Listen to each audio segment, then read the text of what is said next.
suppose, and there is a Z way. This is three basic way. X it was first, and now we rotate with A axis,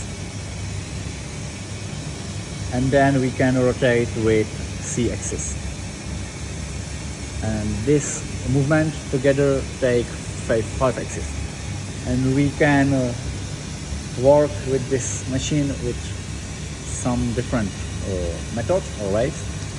One is from more complicated parts and more difficult part. It's together it's machining five axes together, and it's for difficult surface and difficult plane. And of course you can tilt the angle of the table to define position, then lock the table, and still you can machining in other three axes. It's from basic parts. OK.